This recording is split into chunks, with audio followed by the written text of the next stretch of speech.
Vous écoutez maintenant L'avenir entre nos mains, le balado québécois sur l'avenir en enseignement, animé par Jessica Bourdieu.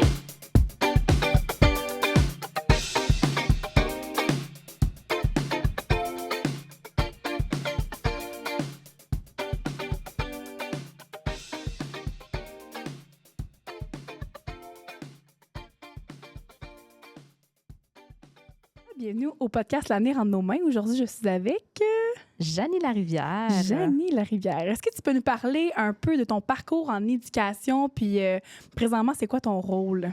En ce moment, je suis vice-présidente et responsable de la zone des Hauts-Cantons pour le syndicat de l'enseignement de Sherbrooke. Mon parcours, il y a 15 ans, je graduais de l'Université de Sherbrooke comme enseignante au préscolaire et au primaire. Dans les 15 dernières années, j'ai enseigné 12 ans au 3e cycle en niveau multiple, donc 4, 5, 6e année pendant longtemps, 5, 6e année par la suite, puis 2 ans au préscolaire. Puis, au travers de mon parcours d'enseignante, je suis allée chercher ma maîtrise en enseignement primaire préscolaire aussi, dans le but d'ouvrir les portes. À la base, quand je le faisais vraiment pour les opportunités que ça allait m'apporter dans le futur. Pour me rendre compte, finalement, que je me suis fait prendre à mon propre jeu. J'ai adoré faire ma maîtrise. J'ai vraiment tripé les cours. J'ai fait le portfolio professionnel, donc une espèce de formule où est-ce qu'il fallait que j'identifie qui je suis comme enseignante, qui j'aimerais être comme enseignante, puis qu'est-ce que je peux faire pour rapprocher le plus possible ces deux personnes-là. Donc, j'ai aussi donné des charges de cours à l'Université de Sherbrooke. J'ai fait de la supervision de stage. J'ai été maître associée. J'ai accueilli des stagiaires merveilleuses dans ma classe. J'ai aussi agi à titre de mentor et de personne responsable de l'insertion professionnelle dans mon milieu de travail. Puis, dans les 8 dernières années de mon parcours d'enseignante, j'étais de plus en plus impliquée au niveau syndical. Au début, comme déléguée syndicale, donc pour représenter là, les profs de mes écoles où j'enseignais. Puis, tranquillement, en m'impliquant sur différents comités de mon centre de service, où est-ce que le syndicat et le centre de service siègent de façon paritaire, donc le comité de relations professionnelles, le comité EHDA pour les élèves en difficulté. Puis tranquillement, j'ai pris goût. Donc, l'année dernière, on a appris que la personne qui occupait mon poste avant moi prenait sa retraite. Donc, c'est un poste électif. J'ai donc décidé de me lancer dans une campagne électorale pour poser ma candidature sur le poste de vice-présidente. Et j'ai gagné mes élections. Wow, donc, merci. Depuis le mois de juillet, j'ai mon rôle de vice-présidente responsable de la zone des Hauts-Cantons au syndicat de l'enseignement de l'Estrie. Et quand même, c'est un méchant titre quand même. Là. C'est un long titre. T'as quand même un bon parcours aussi. Là. C'est-tu dur pour toi présentement de pas mettre un peu un deuil à l'enseignement, mais... J'avoue m'ennuyer énormément de la vie de la classe, les élèves. Les 2 dernières années, j'étais au préscolaire. Et au présco, tu as une dose d'amour immense tous les jours. Ils sont collés sur toi. Ils ont besoin de toi dans l'immédiat tout le temps. Là, je suis tombée avec un horaire et un mode de vie de bureau. Donc, j'ai un bureau, j'assiste à des rencontres, je vais dans des instances, je parle avec des profs, les membres que je représente. C'est très, très, très différent. C'est archi stimulant. J'adore le rôle que j'ai en ce moment, mais la vie de la classe me manque, oui. Oui, parce que tu touches quand même le côté humain, communication sociale et tout ça, mais il manque le côté... Les enfants. Il manque les enfants. Ouais. Quand j'ai décidé de me lancer, j'étais rendue à un point dans ma carrière où j'avais l'impression que depuis des années, j'avais un impact sur la vie des petits qui étaient autour de moi, mes élèves. J'impactais à petite, à moyenne, à grande échelle, tout dépendant des histoires d'enseignement que j'avais. J'avais besoin d'un défi, puis j'avais l'impression que je voulais monter d'un niveau. Comment je pouvais impacter, mais à plus grande échelle. Fait que là, je me dis, en défendant les droits des membres, en m'assurant que tout le monde a les meilleures conditions de travail possibles, j'impacte la vie des profs qui, eux, impactent la vie des petits. Donc, c'est comme exponentiel. Fait que je me rabats souvent sur ça. Puis, il y a, comme tu dis, énormément d'échanges humains dans le travail que je fais. Donc, oui, je vais chercher le côté humain malgré le fait que j'ai plus de petits cocos de 5 ans qui tournent autour de moi. Une bonne petite porte-parole, puis aussi une leader, aussi, là, comme qu'on peut voir dans ton métier, là, c'est aider au futur, là, vraiment. Là. Oui.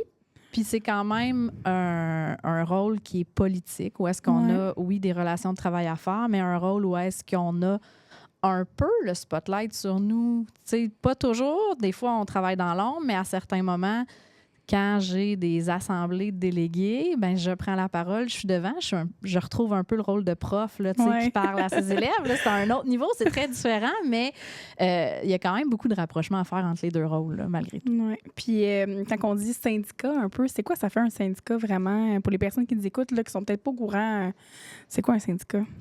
Bien, le syndicat a deux rôles très complémentaires. Il y a un rôle très individuel où on va aller défendre le membre qui vit une injustice, où on va répondre à une question d'un prof qui ne connaît pas, je sais pas moi, la façon d'obtenir un poste, le salaire, ces choses-là. Fait qu'il y a un rôle très, très individuel où chaque individu qui cotise, qui paye une cotisation syndicale, va avoir un service individualisé où est-ce qu'on va répondre à ses questions, à ses besoins.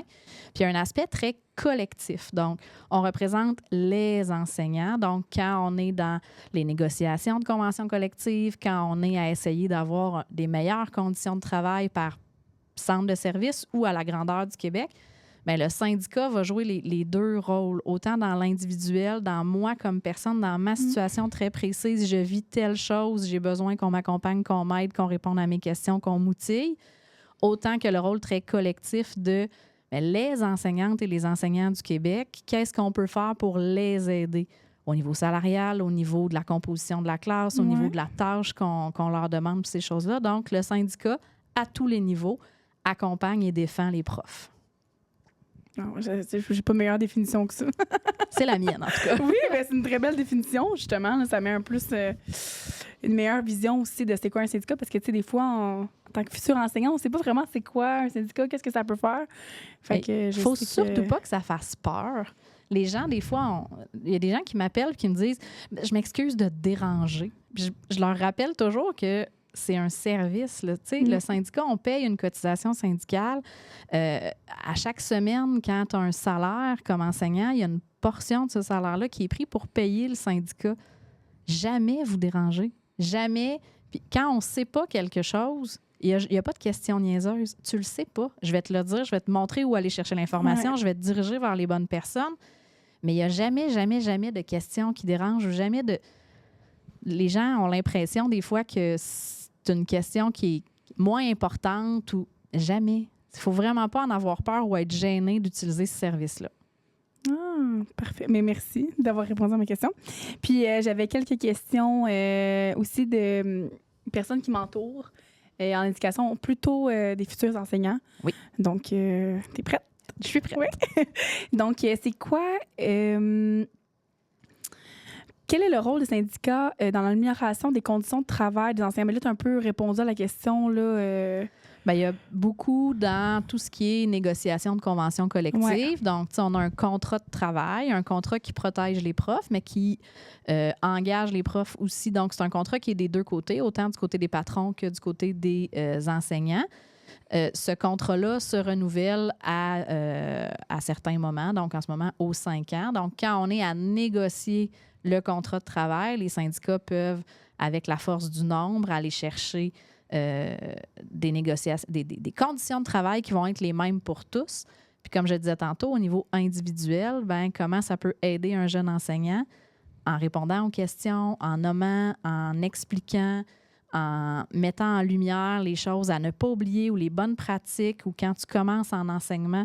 Je vais donner un exemple très concret. Là. On parle souvent de la tâche. La tâche est très lourde, la tâche et compagnie, mais la tâche, au-delà de tout ce que tu as à faire, c'est aussi quelque chose de très concret. En début d'année, quand tu vas avoir un premier contrat en enseignement, on va te donner une tâche qui dit tu as tant d'heures pour faire tel type de choses dans ta classe. Les rencontres de parents, tu vas avoir tant d'heures pour participer à des comités, tant d'heures pour être en présence élève, donner tes cours, tant d'heures de surveillance et tout ça. Puis ce papier-là, cette tâche-là, souvent, on la prend sans trop la comprendre, puis on vit avec. Mais souvent, dans les premières années, c'est là que c'est important de s'informer parce que tu vas enseigner probablement pendant 25 ans, 30 ans. Puis à chaque année, on va te donner ce papier-là. Puis tu as un pouvoir de négociation avec le patron sur ce papier-là de dire, bien, je considère que j'ai pas assez de temps pour faire tel type de tâche. Fait que pourrais-tu m'enlever des comités pour me donner plus de temps? Mais ça, si vous ne le savez pas en début de carrière, ben après ça, le tourbillon est parti. Là. Ouais. Tu sais, c'est quoi dans une classe? Ouais. Le reste embarque, puis on sait plus, puis on se laisse porter. Puis après ça, ben, on vit pendant des années avec des fausses conceptions ou des méconnaissances qui fait qu'une fois qu'on l'apprend plus tard dans notre carrière, quand ça s'est stabilisé un peu au niveau de l'enseignement de la gestion de classe, puis qu'on est plus stable, puis là, on s'informe au niveau syndical, puis on se dit, hey, toutes ces années-là, si j'avais su cette information-là, ça aurait changé bien des affaires. Donc, moi, je dis souvent que c'est au début que vous avez le plus besoin de nous parce que vous avez besoin de savoir ces choses-là. Fait que de poser des questions, de venir dans l'individuel, pas juste dans le collectif. Présentez-vous quand les syndicats viennent à l'université pour venir présenter c'est quoi le syndicat et compagnie. C'est un bon moment pour aller chercher des infos, poser des questions. Fait que je trouve qu'il y a plein de choses qu'on peut faire dans le début d'une carrière d'enseignant pour venir changer les choses sur le long terme pour les enseignants. Mon Dieu. Encore très bien répondu à ma question. Ça ne m'étonnait pas de toi. Bon, merci. On se connaît quand même, là, pour eux qui nous écoutent. Là. Janie, ça a été mon enseignante guide l'an dernier en maternelle. Oui. Donc, c'est pour ça que... J'ai eu la chance d'accueillir Jessica comme stagiaire. C'était très le fun et très enrichissant comme stage. Ensuite, comme prochaine question que j'ai... comment qu'on peut contacter des syndicats? Comment ça fonctionne? C'est-tu par téléphone, par courriel? Il y a plein de façons. Oui, c'est ça. Première des choses, il y a 2 types de personnes qui ont accès au syndicat. C'est-à-dire tous les enseignants qui payent, qui reçoivent une paye, donc qui payent une cotisation syndicale, ont accès au service du syndicat.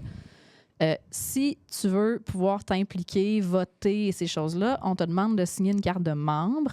Mais peu importe, tu sais, les gens me disent des fois, ben là, j'ai pas signé ma carte de membre, ça veut dire que je suis pas membre du syndicat, ça veut dire que tu pourras pas m'aider. Pas du tout. J'aide tout le monde. Le rôle du syndicat, c'est de défendre toutes les personnes qui payent une cotisation syndicale. Par contre, tu peux aller un pas plus loin, payer ta carte de membre pour pouvoir assister aux assemblées de ton syndicat, voter pour les personnes qui vont te représenter, tout ça. Donc, peu importe, quand tu commences à travailler dans une école, c'est de voir avec quel syndicat tu es affilié. Ici, en Estrie, je vais prendre l'exemple, autant le centre de services scolaires de la région de Sherbrooke que le centre de services scolaires des Hauts-Cantons, que le centre de services scolaires des Sommets, donc de Magog à Mégantic, à Quaticook et tout ça. C'est un seul et même syndicat qui est le syndicat de l'enseignement de l'Estrie. Facile à trouver sur Internet. Puis quand on trouve la page, le site Internet du syndicat auquel on est affilié par notre centre de services, bien souvent, tu vas avoir les adresses courriels, les numéros de téléphone, une adresse générique. Si tu ne sais pas trop à qui t'adresser, tu te dis, bon, à mon syndicat, il y a 5-6 différentes personnes qui travaillent. Je ne sais pas à qui adresser ma question, mais il y a souvent une adresse générique du syndicat, puis eux vont te rediriger. Peu importe le moyen, c'est vraiment juste de faire le premier pas pour poser sa question. Fait que l'accessibilité est quand même facile et tout, là. Oui, tout à fait. Claquement de souris. Ah oui, quelques clics et on est au bout du fil. Parfait. Bien, je te dirais que au niveau du syndicat et tout ça, ça a vraiment bien répondu aux questions en général. Puis j'aimerais vraiment, tu sais, oui, je t'ai invité pour parler un peu de ton rôle, mais je trouve également, j'ai eu beaucoup de commentaires des étudiants de l'an dernier, parce que je sais aussi que tu donnais notre cours en évaluation. Oui. Puis on a vraiment eu un coup de cœur pour tes bonbons de la fin dans tes PowerPoint, dans lequel que tu prenais vraiment le temps avec les étudiants pour... donc là, je vais vraiment boucler le syndicat. Je pense qu'on a fait vraiment le tour, à part si tu veux orienter d'autres conversations, mais je pense que ça fait vraiment le tour d'un peu les questions. Ben moi, ce que je veux que tout le monde retienne, c'est gênez-vous pas. Point. Ouais. Gênez-vous pas. Il n'y a pas de questions niaiseuses. Vous dérangez pas. Vous y avez droit. Aussitôt que vous faites une première journée de suppléance dans un centre de service, vous êtes protégé par le syndicat. Donc, prenez le temps de le faire. Mais après ça, les gens, même s'ils ne sont pas au Haut-Canton et veulent m'écrire pour avoir plus de détails, tu pourras peut-être mettre mes coordonnées. Janie Larivière. Janie Larivière, syndicat de l'enseignement de l'Estrie. Ça me fera plaisir de répondre aux questions. les retours. Ouais. Habituellement, je ne suis pas pire. La seconde près. Donc, c'est ça. Donc, pour venir boucler, là, pour revenir un peu sur ce que je disais, j'aimerais un peu que tu nous partages dans le podcast tes petits trucs. Tu sais, là, que tu disais à chaque PowerPoint, là, que tu donnerais comme futur... tu sais, nous autres, on va graduer l'année prochaine déjà. Elle s'en vient. Oui. Donc, pour nous préparer à avoir nos classes et tout ça, c'est quoi les petits trucs, défis que tu donnerais pour les les futurs enseignants qui s'en vont sur le marché du travail bientôt? Mais là, il va falloir que je me limite parce que sinon, on va être encore ici demain matin. Moi, il y a 3 choses que j'essaie que les gens se souviennent toujours. La première chose et la plus importante, c'est au niveau de la santé mentale. L'enseignement, c'est une job qui a un début, mais qui n'a pas de fin. Ça peut toujours être mieux organisé, mieux planifié, plus interactif. Ton travail peut toujours être corrigé plus rapidement avec plus de rétroaction, plus de communication aux parents. Si tu ne te mets pas de limites, personne ne va t'en mettre. Et c'est facile de se perdre, de s'épuiser. Les premières années, on veut impressionner, on ne veut pas paraître faible, on ne veut pas paraître inexpérimenté. On essaie d'en faire plus que ce que le client demande. Et malheureusement, dans les nombreux enseignants qu'on perd dans les premières années, il y en a beaucoup que c'est à cause des conditions de travail, puis c'est à cause du système, puis c'est à cause de tout ça. Mais il y en a beaucoup qui c'est à cause de la pression qu'ils se mettent eux-mêmes. Donc, faites attention à vous. La pile de correction, si tu la laisses sur le bureau le vendredi soir, elle va encore être là le lundi matin. Ouais. Il n'y a personne qui va passer en arrière de toi pour te la voler. Prends le temps de décrocher la fin de semaine. Prends le temps de revenir à la maison à une heure décente. Prends le temps de faire autre chose. Tu étais une personne avant d'être une enseignante ou un enseignant. Tu es encore une personne après. Donc ça, c'est important. C'est la première chose, c'est la santé mentale. La deuxième chose, c'est de ne jamais dire non à une main qui nous est tendue en commençant. Il y a des services de mentorat. Il y a des collègues qui vont vous le dire. Si jamais tu as besoin d'aide, viens me voir, ça va me faire plaisir. Ça fait plaisir pour de vrai. Ça nous fait toujours une petite fleur, les enseignants d'expérience, quand il y a une petite jeunesse qui arrive et qui nous dit « Hey, je t'ai vu faire telle intervention ou je t'ai vu faire tel projet.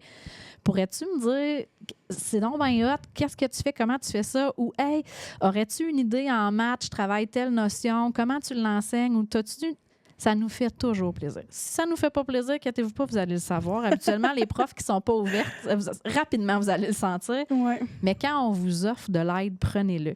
Inscrivez-vous au programme de mentorat. Allez voir votre direction s'il y a quelque chose dans quoi vous ne vous sentez pas à l'aise. Nommez-le. Dites-lui, j'aimerais ça avoir de la formation sur telle chose. J'ai pas l'impression que je suis à mon meilleur dans tel domaine. C'est comme un but pour moi de m'améliorer là. Les directions vont être contents que vous soyez allés les voir pour aller nommer. Tu sais, cette petite chose-là, là, j'ai besoin de support, j'ai besoin d'aide. Est-ce qu'il y a un conseiller pédagogique qui pourrait venir? Est-ce qu'il y a une formation que le centre de service offre? Est-ce que tu pourrais me libérer une journée pour que je puisse aller chercher XY ressources et compagnie? Fait que ne jamais dire non à une main qui nous est tendue. Et la troisième chose, c'est au niveau de l'évaluation. Je vais essayer d'être concise. On n'a pas à corriger tout ce que nos élèves produisent. L'observation est une bonne méthode d'évaluation. C'est pas obligé d'être une trace papier tout le temps. Ouais. C'est le fun d'en avoir, mais c'est pas obligé. Il n'y a pas de règle qui dit qu'il faut absolument avoir 3 écritures pour pouvoir faire un bulletin. Vous êtes mieux de faire plusieurs petites choses. Je vais prendre l'écriture parce que c'est le meilleur exemple qui me vient.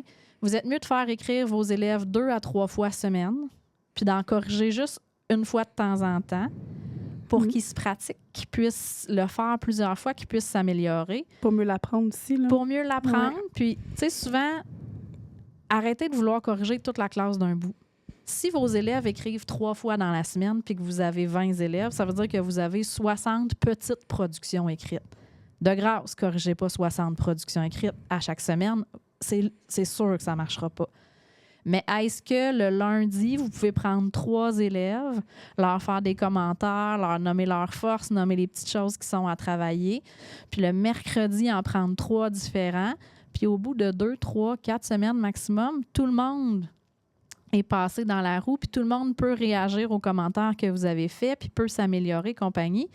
Puis une fois de temps en temps, en faire une correction plus officielle de tout le monde ensemble. Mais on a cette pression-là, au début surtout, parce que les élèves l'ont fait, il faut que je le corrige. Pas nécessairement. Non, c'est ça.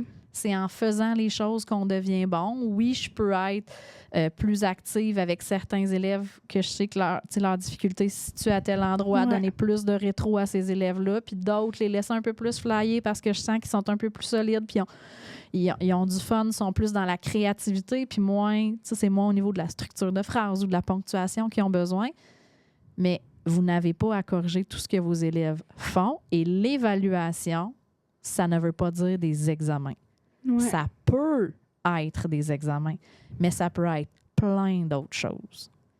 Parce qu'on Donc, peut l'observer dans le quotidien aussi. On là. peut l'observer dans le quotidien. L'élève peut nous le dire à voix haute. Il n'est pas obligé de l'écrire. On peut le voir dans différents contextes. On peut le voir à différents moments. Mais la satanée correction qui prend des heures et des heures et des heures, souvent, quand on s'arrête, ben ça nous est demandé par personne. Ouais. C'est comme une espèce de conception qu'on a que ben, pour savoir ce que mes élèves valent dans chaque compétence, il faut que j'ai 3 traces en maths, 3 traces en écriture, 3 traces en lecture. Mais c'est écrit où, ça? C'est écrit nulle part. Non, c'est vrai. Vraiment. C'est vrai. C'est vraiment quelque chose qu'on se met comme pression qui n'est pas nécessaire. Non, puis pour être dans... Comment tu le nommes, je me sens vraiment reconnue là-dedans. Puis je pense que plusieurs qui écoutent présentement aussi vivent cette pression-là parce qu'on veut pas être des enseignants parfaits, mais on veut pas déplaire dans un nouvel emploi qui nous stimule, qui nous passionne. Puis on veut tellement bien paraître, mais il faut tellement mettre ça de côté aussi d'un sens, là, de comment tu le partages. Là. C'est pas en corrigeant une copie que mon élève a fait la veille, l'avant-veille, la semaine d'avant que j'ai le plus accès à ce qu'il a compris. Ouais. Parce qu'il n'est pas à côté de moi pour m'expliquer des fois pourquoi il a écrit ça ou de telle façon. Des fois, c'est dans l'action. Fait que la trace écrite, elle nous laisse une trace. C'est pas mal tout ce qu'elle fait, mais c'est pas elle qui est le plus parlant sur la compétence de notre élève. Fait qu'il faut arrêter de s'encarcaner dans ce type de trace-là seulement pour dire, mais le parent, tu sais, il veut voir des traces, il veut signer des évaluations. Oui. Est-ce que ça peut être juste un message qui dit hey, « Aujourd'hui, j'ai fait une entrevue mathématique avec votre enfant. L'algorithme de la division, ça va super bien. Il y a seulement, là, je sais pas moi, la valeur de position ou les nombres décimaux qui accrochent. On continue à travailler là-dessus. » C'en est une trace, ça aussi. C'est pas obligé d'être un examen où il a fait 42 divisions puis que le parent voit que sur les 42 divisions, il en a réussi 34. Mais ça ne dit rien d'autre qu'il en a réussi 34 sur 42. Quand je le prends à côté de moi, puis j'y fais faire 2-3 divisions, puis je l'observe, je suis capable plus de voir exactement c'est où que ça accroche, puis c'est plus parlant. Mais c'est juste d'arrêter d'essayer de répondre à un standard qui n'existe pas. Non, parce que c'est nous qui le met envers nous-mêmes. Là. La seule personne qui se met de la pression, c'est toi. Fait que la seule personne qui peut s'enlever cette pression-là, c'est toi aussi. Ouais. Fait que de se dire, de se parler, des fois de se dire « Hey, la grande, là... » Slack, là. C'est pour qui tu fais ça? Non, c'est ça, ouais. Pour qui t'as demandé de faire ça? Personne. Peux-tu travailler sur autre chose? Peux-tu enlever cette pression-là puis être une enseignante plus légère puis plus... Tu sais, des fois, les élèves le sentent. Là, quand on arrive puis on est super stressé puis super... Puis là, ils réagissent puis on se dit « Mais comment ça? » Ben, peut-être que tu es un peu sur le nerf, tu sais, puis que ça vaudrait la peine de descendre d'un cran. Puis je trouve aussi, j'espère que les personnes qui nous écoutent ont pris les 3 conseils en note. Puis pour venir au conseil numéro 1, ce que je me souviens de notre stage auprès de toi, c'est que tu nous rappelais toujours l'importance aussi de quand tu sors de l'école, tout est fermé aussi. Dans le sens que sens-toi pas mal si tu es moins productive jusqu'à 4 heures, c'est là que tu as terminé. Puis quand tu t'en vas à la maison, tu fais autre chose. Oui. Puis je me souviens des fois, là, tu dis, tu nous avais dit à moi et ma collègue justement, que ça se peut, tu restes à l'école plus tard, mais au moins quand tu reviens chez toi, c'est terminé. Puis ça, je trouve ça inspirant. Puis depuis ce temps-là, moi, je le fais. Puis dans mon quotidien, si là, je finis le podcast, j'en fais plus de la soirée. C'est un peu comme ça, tu sais, c'est peu à peu d'avoir un mécanisme de laisser aller. Puis prendre soin de soi, c'est vraiment important. Fait que je voulais témoigner de cette petite péripétie-là en même temps. Ouais, moi, j'appelle ça l'hygiène de vie. Oui, vraiment. Il y a des fois où tu vas rester plus tard, c'est un choix, puis c'est correct. Puis des fois, ça fait du bien là, de dire hey, je suis restée vraiment tard aujourd'hui, mais la liste de choses à faire a descendu de beaucoup, ça m'a enlevé une pression incroyable. C'est ça qui m'a fait du bien aujourd'hui. Mais comme tu dis, une fois que je m'en vais, c'est terminé. Là. Mm. Tu sais, si tu amènes l'école à la maison, t'es faite. C'est difficile, tu t'épuises. Puis un jour, peut-être, tu auras une famille. Puis quand tu as pris cette habitude-là de ramener à la maison, bien là, après ça, c'est les gens autour de toi qui payent. Puis qui n'ont pas du temps de qualité avec la personne que tu es parce que tu as tout ça qui t'accompagne à la maison. C'est sain, un moment donné, de se rappeler que c'est une job qu'on fait. C'est un travail. On peut pas le puncher comme certaines personnes qui travaillent dans une usine ou dans une épicerie, là, où tu arrives avec le punch puis tu dis je sors, c'est terminé. Mais c'est de se l'imposer un peu. De dire OK, je pars, je quitte l'école. Quand tu peux, laisse ton matériel à l'école. Laisse ton agenda, laisse ton ordinateur. Ça fait du bien. On dirait que tu marches plus léger vers l'auto. C'est vrai. C'est vrai, un million de matériel. corrections là, qui monte jusqu'en haut. Là. Non, c'est ça. Ouais. C'est comme ça apporte une légèreté aussi, puis un soulagement. Là, de... Puis je pense que c'est un des secrets pour durer. Tu sais, on se disait tantôt, on veut pas que vous partiez dans les premières années. On a tellement besoin de vous, la relève. Là. Écoute, on a atrocement besoin de vous. Parce que c'est vrai, là, la théorie, bon, on en entend parler, mais on n'est pas dans le milieu. Là, nous. Ah, la pénurie, c'est épouvantable. La pénurie, 5 ans que la majorité des enseignants lâchent. C'est fou à quel point c'est pas qu'il manque de profs. Il y a assez de profs qui sont formés pour ce qu'on a besoin sur le terrain. Le problème, c'est de les garder. Ouais. Parce que vous partez en masse, puis c'est là qu'on manque de gens. Parce qu'on n'est pas capable de retenir tout le monde dans le milieu de l'éducation. Et ça fait des ravages à plein de niveaux. Là. Quand, dans une équipe école, tu as, 12 profs, il y a un prof qui s'absente, puis il y a quelqu'un de non légalement qualifié qui arrive, qui n'a aucune formation en éducation, qui est plein de bonne volonté, qui veut venir aider, qui souvent là, a le cœur plus gros que la bâtisse de l'école, mais qui ne sait pas comment ça fonctionne une classe, la gestion de classe, le programme de formation, les évaluations, le bulletin, les rencontres de parents. Bien, cette personne-là, elle ne l'apprendra pas tomber du ciel. Qu'est-ce qu'elle va faire? Elle va se retourner vers ses collègues. Puis là, on disait tantôt, quand on vous dit que ça nous fait plaisir de vous aider, ça nous fait plaisir de vous aider, c'est vrai.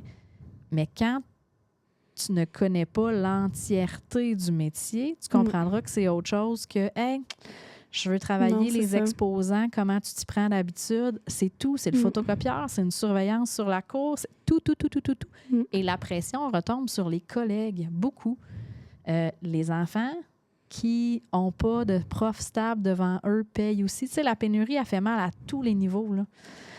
Donc, on a vraiment besoin de vous. Dans les premières années, quand vous commencez, si vous prenez des bonnes habitudes là, une bonne hygiène de vie, une bonne façon de gérer les affaires et compagnie, bien, c'est plus facile de prendre des bonnes habitudes au début que de dire, ben là, j'ai des mauvais plis puis je vais essayer de les réparer après 3, 4, 5, 6 ans sur le marché du travail. Fait que des fois, c'est de se l'imposer un peu au début. Tu sais, j'aurais le goût, j'aurais le temps, mais moi, c'est pas grave. Tu sais, il y a personne qui m'attend à la maison. Oui, mais toi, tu serais supposé de t'attendre à la maison. Oui, non, c'est ça. Toi, là, tu pourrais aller prendre un bain puis écouter une série puis ça te ferait du bien. Puis les élèves, demain, auraient devant eux une enseignante plus reposée, un petit peu plus up la vie, puis, un petit peu plus zen. Ouais. Puis ça fait du bien à tout le monde, pas juste à toi. Mais écoute, merci, Janie, ça fait de plaisir. ton beau partage et de tes conseils. J'espère que, justement, le monde va prendre vraiment en compte tous tes bons conseils. Puis également, je trouve ça le fun que tu aies vraiment pris le temps de bien démystifier, ou surtout le syndicat, parce que, tu sais, on en entend parler, mais on ne sait pas réellement c'est quoi. On ne s'informe pas beaucoup. Bien, moi, je parle pour moi, tu sais. Ouais. Avant que... On n'apprend pas vraiment c'est quoi, puis c'est pas un employeur qui va te présenter ça à la première entrevue. Là. Plutôt rare. Puis c'est vrai que c'est le fun qu'on ait fait le tour, là, vraiment. Tout est nouveau quand tu commences. Ouais. Puis tu places tes priorités selon les urgences, selon la vie, puis le contexte.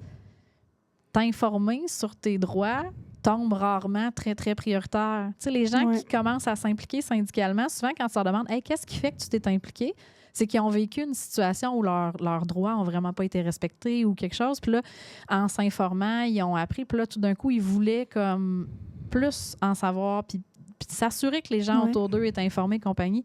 Ben moi, j'aimerais bien mieux que les gens s'intéressent au syndicat parce que tout va bien, puis on veut s'assurer que nos droits, tu sais, Tu sois bien respecté. sont bien respectés et et tout. compagnie, Ouais. puis que ce soit pas à cause d'une situation déplorable que finalement tu t'informes sur le syndicat et compagnie.